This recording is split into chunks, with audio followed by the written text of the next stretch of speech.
Hi, my name is St-Onge, and I will present you a short introduction on structural connectivity.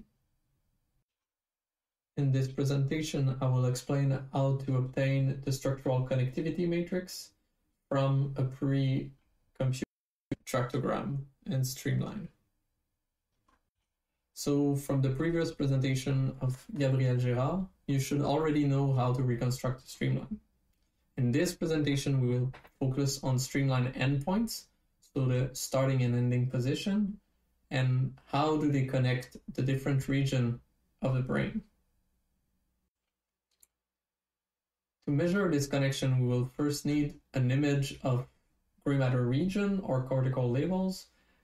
This could be in a 3D volume with different labels for each region, like on the left, but it could also be surfaces with different region on each vertices. However, in this presentation, we will focus on gray matter labels and atlas, like on the left. So now the question we would like to answer is how white matter is connecting the different regions of the brain. And to do this, we will first need to understand how the connectivity matrix is reconstructed. In this small example, we have a few streamlines interconnecting different regions of the brain.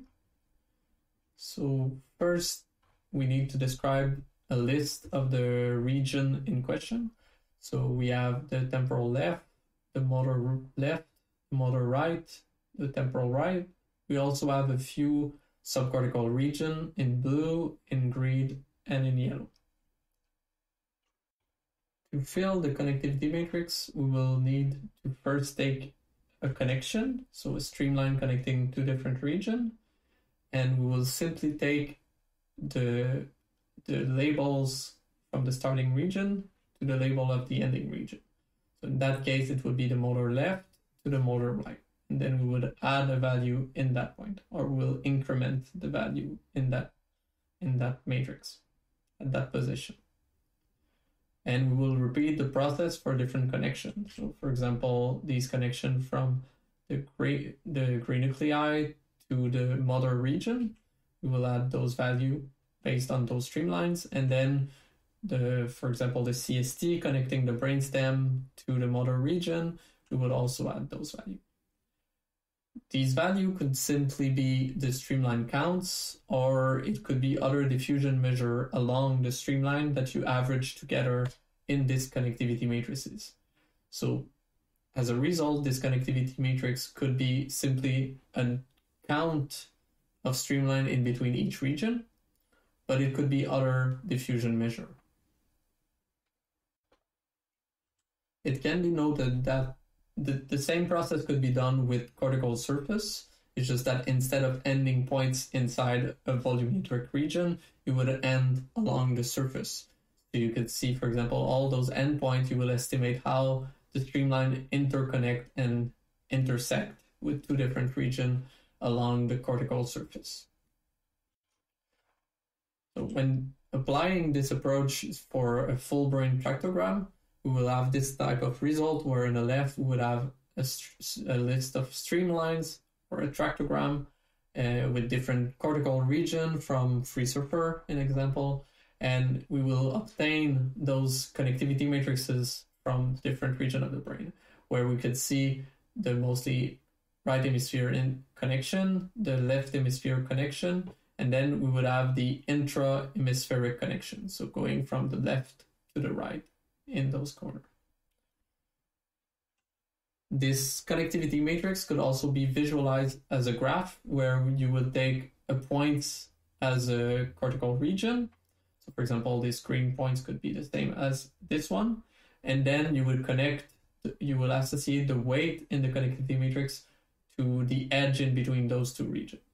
So instead of presenting this as a connectivity matrices, we can just simply take it in a 3D visualization where we have a positional information of the region. And the edge is describing how those regions are interconnected from the tractography reconstruction. So now I will show you a small example of how to reconstruct this connectivity matrix with command line in Dipy. To do this example, you will first need a reconstructed tractogram, cortical regions, and a registration to align both in the same space. So normally this is done by computing the transformation from the T1 to the B0 and then bringing those streamlines inside the T1 space, or you could also bring the labels in the diffusion space. So in the end, you should have streamline align with your cortical region. So now you should be able to simply load the cortical labels, load the streamlines, and then use the Dipy util connectivity matrix to reconstruct the connectivity matrix M and the grouping, which is simply the different group of connection from a specific region to another. Afterward, you can visualize this connectivity matrix with matplotlib. So you can simply use emshow on the matrix with the log scale. And then it will give you this type of result where you will have the different region and the intensity of connection, which is the streamline count of the different region that you give. Afterward, from the grouping that I previously mentioned, you could extract the different connection. So we can, for example, get the group from the region 1 to the region 24, which give you this result. So in this example, we would hope to have a perfect CST where we'd have some type of connection from the brainstem to the cortical region. However, we can see that we have some spurious connection going all the way through the corpus callosum and getting down in the CC. What we could do afterward to improve this is to further filter this connection. We could use an example, the near-ROI utility function, and to specify that we want streamline to pass near the region number 3, and then we will recover a better reconstructed type of CST going from the brainstem to the cortical region, staying on the left part of the brain. Other analysis could be done to compare the different region and compare the different connectivity matrix in between each region.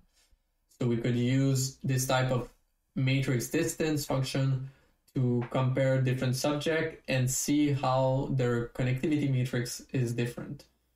You could also do other type of statistical analysis on the connectivity matrix as wanted. So I hope this presentation helped you to understand how to reconstruct the connectivity matrix and how to do it in Dipy.